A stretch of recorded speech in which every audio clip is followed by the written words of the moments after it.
So as you can see here, I've got the track rotary open, where I've split the original audio that was in stereo, which is now in mono, into 5 duplicates with the original and then 4 additional ones. So this is what it sounded like on its own.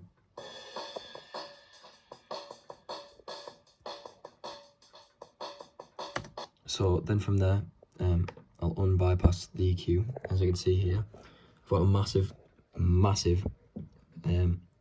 low pass filter that goes all the way down to 564 hertz. This is to completely chop off the top end.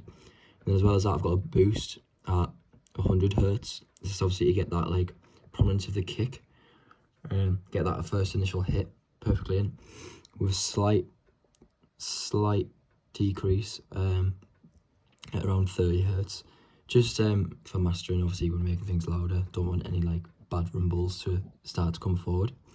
So this is what this sounds like now. As you can hear, it's very muted, and then it's very quiet. So as well as that, I've also added a compressor. Really defines like the click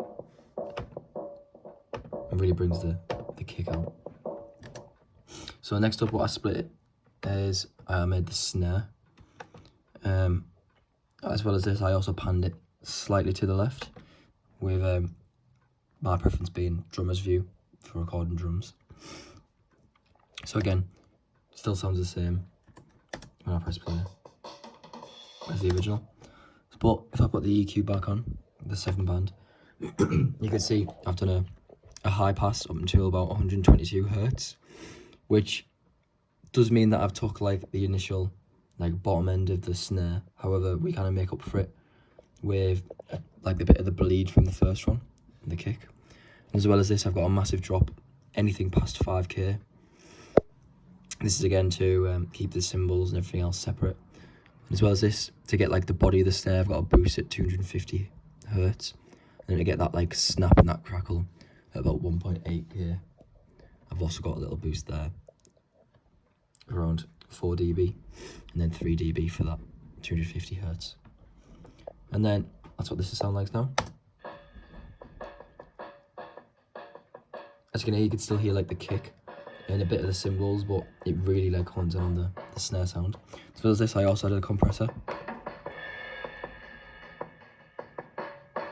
to really get it through.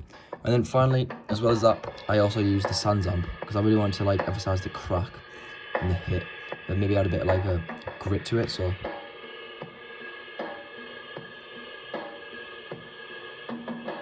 it really makes the snare sound, well, more like a normal snare.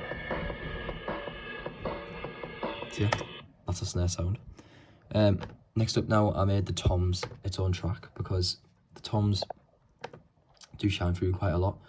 So as you can see here, I've rolled off the bottom end. Anything starts at around 100 hertz, that begins to roll off. As well as I've got a really fine boost to about 4 decibels at 180 hertz. Just to add that like bit of warmth for the bottom end to the toms. And then as you get to more towards the higher toms, I've made a boost at about 4 dB at about 1000 hertz. Well, 1k. And then finally, just rolling off that top end because I don't want that like shine of the cymbals. Anything past 10k is completely cut off. And then with a slight boost at about 5k for the rest of that. This is just to get like the toms in the mix. So if you get to listen to that. Obviously they only play every so often and there's a lot of bleed, but it just gives them a little bit more space to like shine through. And then finally for the cymbals, the trick that I use for this is, obviously I've got my EQ, where I've completely rolled off anything past 213 hertz. I've made a slight boost at the top end and a slight boost at 1.4k. But as well as this, I obviously duplicated this track. I panned one all the way to the left and one all the way to the right.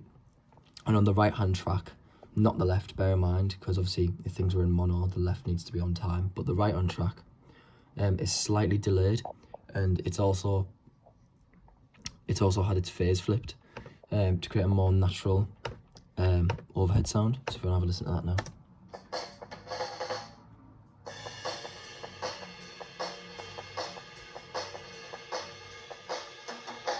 So yeah, in doing that, I've created a more natural like room sound and stereo sound.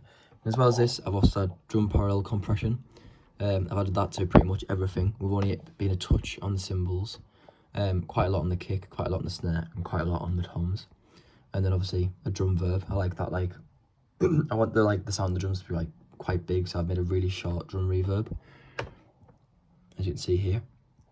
For room 1, no pre-delay, and only about a second of delay.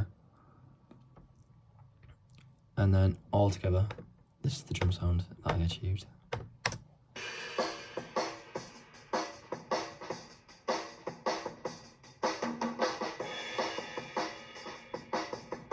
So yeah, that's how I got the drum sound for that track.